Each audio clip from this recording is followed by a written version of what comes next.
As conquistas da eletrônica e da tecnologia da comunicação mudaram o cotidiano.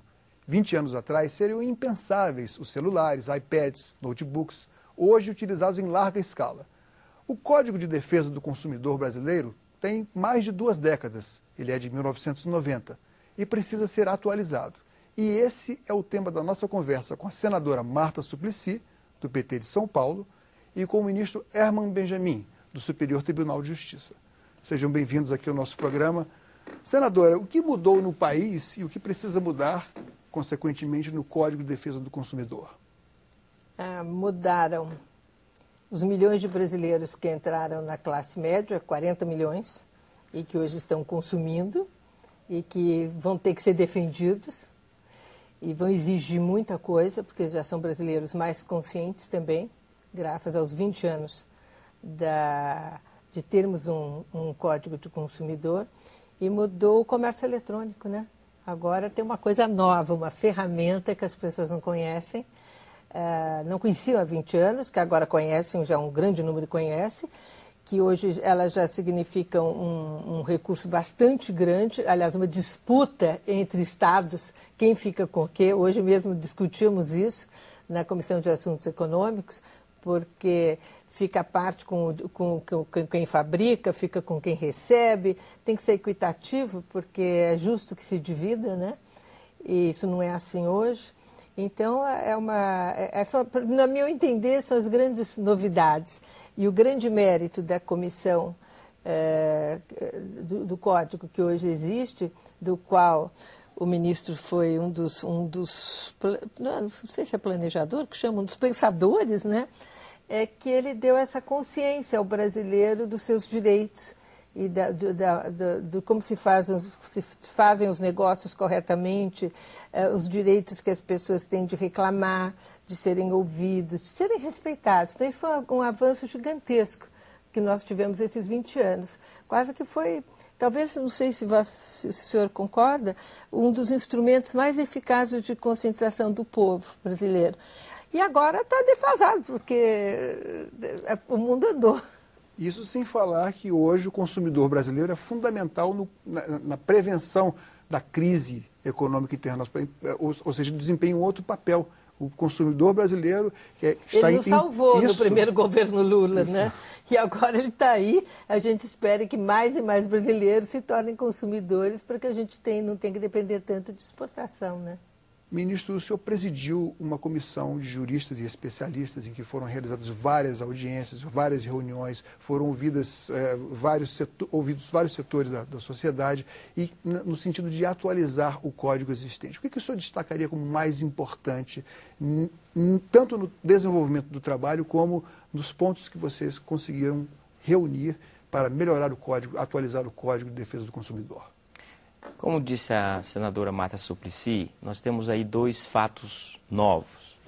Primeiro, que a base de aplicação do Código de Defesa do Consumidor cresceu muito, porque são 40 milhões de consumidores que passaram a ter conta bancária, a receber ou buscar, ter condições de buscar o crédito. Isso é exercício de cidadania. É exercício de cidadania, de aspirar a consumir aquilo que antes era privilégio da classe alta e da classe média. Então, esses 40 milhões de consumidores democratizaram mais ainda o Código de Defesa do Consumidor, porque nós ampliamos, o código já entrava na casa de cada um, mas agora entra de uma forma mais igualitária, porque existiam negócios de consumo que estavam muito distantes da população de baixa renda, dos chamados excluídos. Então, este é o primeiro ponto que eu, como a senadora Marta Suplicy, realço, porque implica repensar o código agora para atender de uma forma mais ampla até esta legião de novos consumidores. O segundo aspecto, também foi mencionado pela senadora, é que qualquer lei envelhece. Envelhece no sentido de... não é que ela deixa de ser boa. Ela continua sendo, como no caso do consumidor, excelente. Mas os desafios, os conflitos que aparecem são novos. Quando o código foi promulgado 20 anos atrás, nós praticamente não tínhamos internet no Brasil. Hoje o comércio eletrônico representa anualmente mais de 30 bilhões de reais. Não são 30 milhões, são 30 bilhões de reais. Ou seja, o consumidor brasileiro está cada vez mais utilizando a internet para os seus negócios financeiros, para a compra de passagem, compra de produtos e serviços de uma maneira geral. Esta matéria não estava no Código, e não está no Código de Defesa do Consumidor. E aí entrou, acho, uma questão nova, que até gostaria que os senhores falassem mais. Com esses novos gadgets, instrumentos e coisas, ficou muito mais fácil fazer aquela propaganda que seduz as pessoas que estão ali, às vezes mais vulneráveis, os idosos, os analfabetos não, porque não vai entrar numa internet, mas os mais vulneráveis. E ficam aqueles spams também, mandando coisa para a gente sem parar. Então, tudo isso são coisas que não existiam há um tempo atrás, é novidade. Fora isso, a facilidade do crédito, que é uma coisa ótima que aconteceu no governo Lula, a possibilidade de crédito consignado e tudo mais, a turma se endividou muito, né? Eu estava vendo os dados, da renda brasileira, 45% é comprometida em dívida, e da classe C e D, creio também, 65% está comprometido em dívida. Quer dizer, para o código... Nessa luta entre Davi e Golias, ou seja, o Golias são as empresas, são as corporações querendo lucrar. Mas aí eu acho que entra o código, se eles já estão pensando nisso, porque isso é um problema novo. É o segundo anteprojeto. Primeiro é no comércio eletrônico, porque realmente todos nós concordamos, não existia internet como nós temos hoje. E vai crescer. E vai crescer. Aliás, senadora, cresce exponencialmente. Com certeza. Um dado novo é que, pela primeira vez, a internet supera até a televisão como entretenimento. Quer dizer, já entra no nosso cotidiano, viciante. E essa sedução pelo consumo, é importante que a atualização do código preveja uma defesa do consumidor, uma instrumentalização, para que ele aprenda a se defender também. Né? Uma instrumentalização não só para aquilo que ele compra, mas para aquilo que ele vê também, que é o caso da publicidade, aqui muito bem lembrado pela senadora Marta Suplicy. Porque uma coisa é a publicidade na televisão, ou no rádio, nos jornais e revistas. A publicidade na internet ganha uma outra dimensão. E aí os mesmos problemas de publicidade enganosa e abusiva precisam também ser enfrentados. Os senhores frequentam a internet, evidentemente. São compradores da internet? Compram através do e-commerce, do comércio eletrônico? Eu nunca comprei. Bom, para falar a verdade, acho que cinema já. Mas sempre com muito receio do que vai acontecer com o cartão de crédito. Aliás, no começo, isso é antigo, no começo eu tinha uma amiga que, tão receosa de poder comprar, queria muito comprar no Amazonas, quando só tinha o Amazonas que vendia livros, internet, ela queria comprar, mas ela ficava com medo e dizia assim, podem clonar o cartão e tal. Aí ela arrumou um cartão com um recurso baixo, que era só para comprar para a internet, não ter uma espécie de teste, né? Mas hoje não tem mais isso, acho eu, né? Eu não sou muito boa de comprar pela internet, não, mas acho que todas as pessoas que eu conheço compram bastante. Eu compro passagens aéreas, compro serviços de uma maneira geral. E essa história do cartão? E livros também.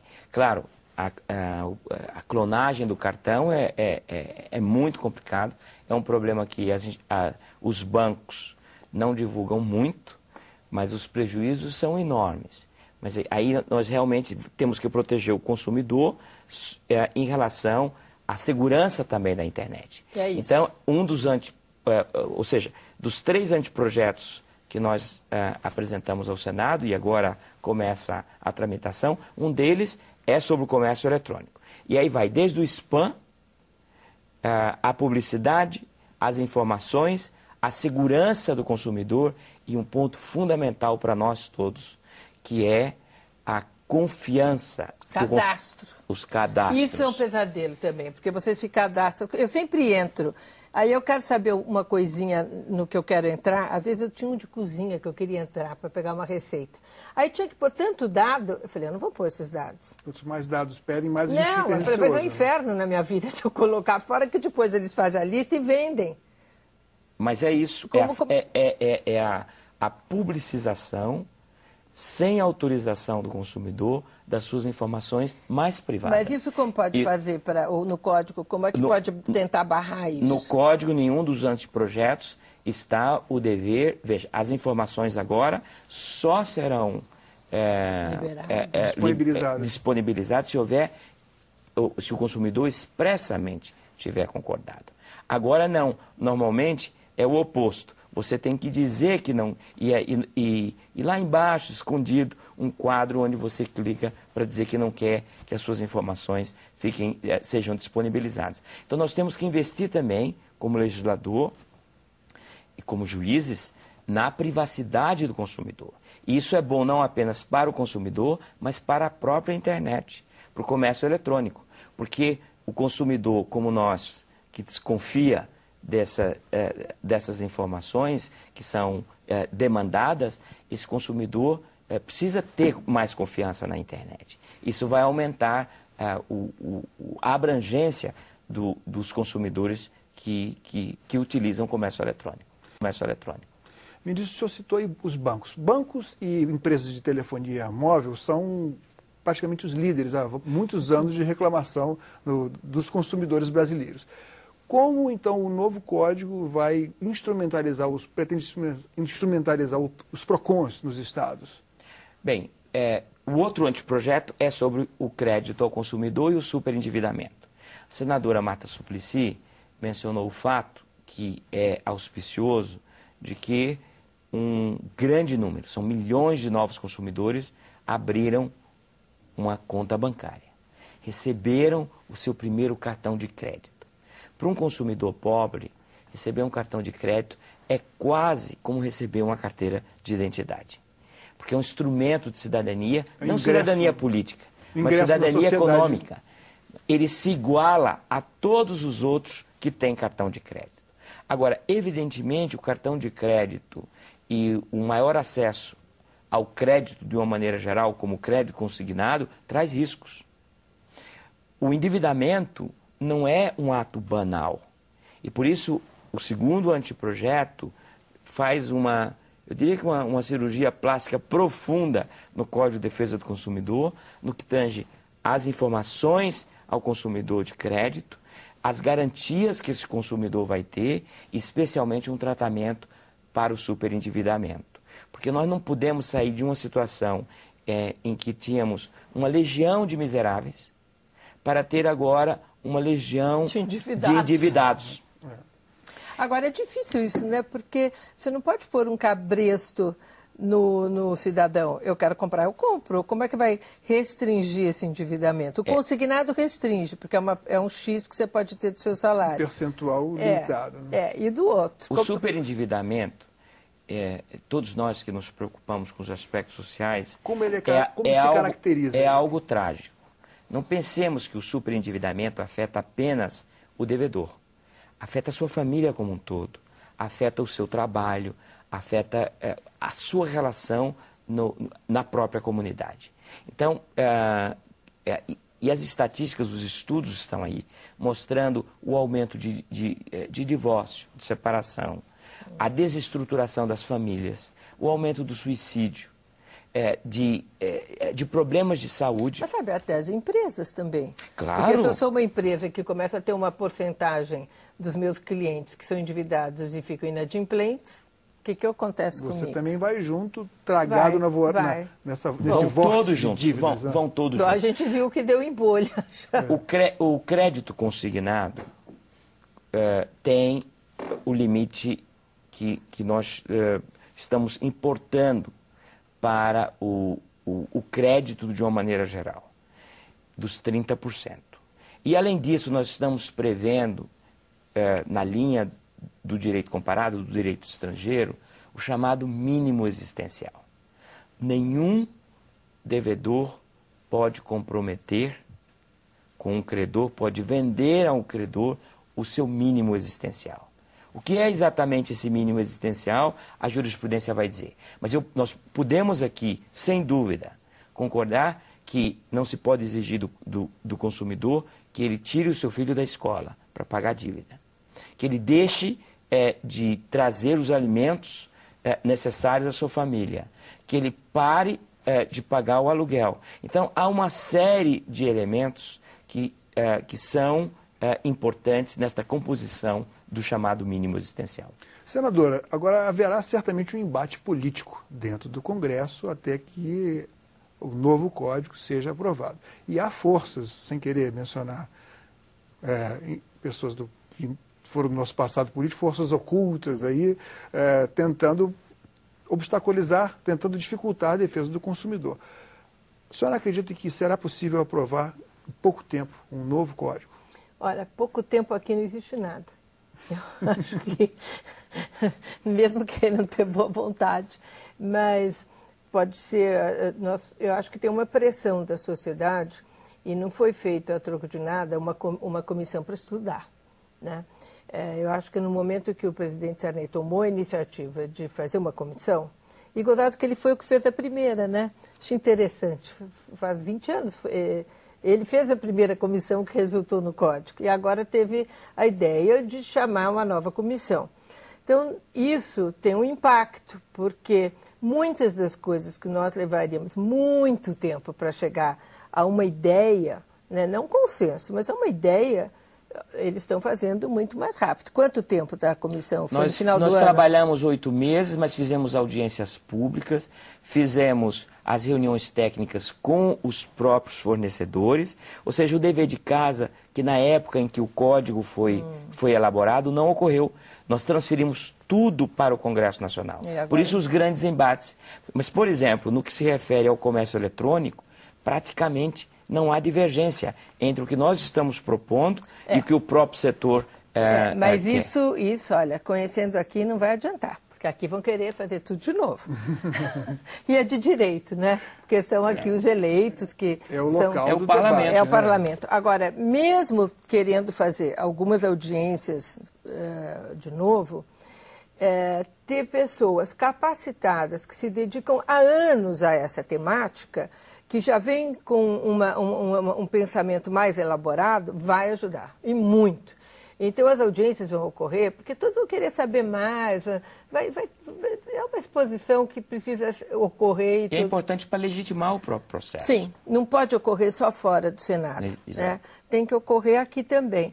Mas eu acho que vamos ganhar muito tempo com isso que já virá bem mastigado, bem avaliado, e com pessoas, como eu dizia, que não estão lá, são do ramo, estão lá para fazer isso, trabalham há anos nisso, têm experiência, se dedicaram 8 meses. Então, eu acredito que não vai demorar menos do que o normal. E como eu acho que nessa questão do consumidor tem sim pressão popular, porque as pessoas querem seus direitos, as pessoas percebem que elas estão desprotegidas nesse mundo novo. Então, eu acredito que irá caminhar. Ministro, a comissão também fez estudos e consultou o que acontece nos outros países, né? Na Europa principalmente. E eu queria perguntar também, no Mercosul, como funciona essa defesa do consumidor? O Mercosul, basicamente, Argentina, Paraguai e Uruguai e os outros países da América Latina copiaram o Código de Defesa do Consumidor. Então, de certa maneira, isso vem ajudando na harmonização da legislação. Agora, nós, com esta atualização, nós vamos de novo passar a dianteira dos nossos parceiros do Mercosul. Mas é um processo muito rápido, porque a senadora indicou há pouco a pressão popular de todos, porque todos nós somos consumidores. E ninguém quer ficar desprotegido em relação ao comércio eletrônico e também no que tange ao crédito ao consumidor e o superendividamento. A gente está falando comércio eletrônico, mas tem uma parte que não é de comércio, mas é eletrônico. Por exemplo, a telefonia celular. Quer dizer, o senhor mora aqui, eu moro em São Paulo a maior parte do tempo. Você não consegue falar. Eu não consigo fazer uma ligação em São Paulo que o telefone não caia 4, 5 vezes. Faz o quê? Né? Você reclama para quem? Acontece o quê? consumimos coisas palpáveis e outras que não são tão palpáveis assim. Mas essa do telefone está enlouquecendo o paulistano principalmente, né? É uma reclamação generalizada. Quer dizer, o que está ocorrendo que a gente não consegue mais falar no telefone celular? Isso não existia 20 anos atrás, porque eu acho que não tinha telefone celular. Então, são pressões. É uma queda da qualidade do serviço. Isso mesmo. O serviço está aí, mas foi enormemente democratizado. Hoje... tem mais telefone celular que fixo. O mais pobre tem telefone celular. Supera, inclusive, a quantidade, a população brasileira. A população. Mas é importante que quem tenha celular possa falar. Esse é o pressuposto do telefone, para isso que ele serve. É para isso que vai funcionar o novo código, que obriga a fazer funcionar o que está à venda. Porque é isso também. Nós estamos falando da telefonia celular, que funcionava, não está funcionando. E coisas que você compra que não servem, você quer reclamar. Não são entregues com defeito, fora do prazo. Esse é um dos problemas no comércio eletrônico. Inclusive o PROCON de São Paulo andou fechando ou tentou fechar alguns desses serviços que não entregavam. Como vai ser a instrumentalização, e o código prevê alguma coisa nesse sentido, instrumentalização dos órgãos que fiscalizam quem vende? Os órgãos de defesa do consumidor já são tratados no Código de Defesa do Consumidor.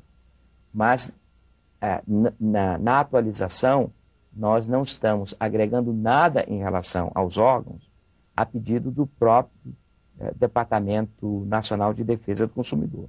Eles estão esperando um projeto de lei que virá do governo federal, organizando os órgãos de defesa do consumidor, dando mais poder, inclusive um poder maior de impor sanções, porque um órgão de defesa do consumidor que não tem o poder de exigir o cumprimento das suas determinações acaba ficando desmoralizado perante os fornecedores e os próprios consumidores. Mas é como você dá...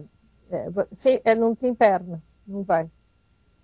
É como foi a lei das cotas para as mulheres, né? Que não teve punição e não preenchem nada e fica por isso mesmo. É retórico.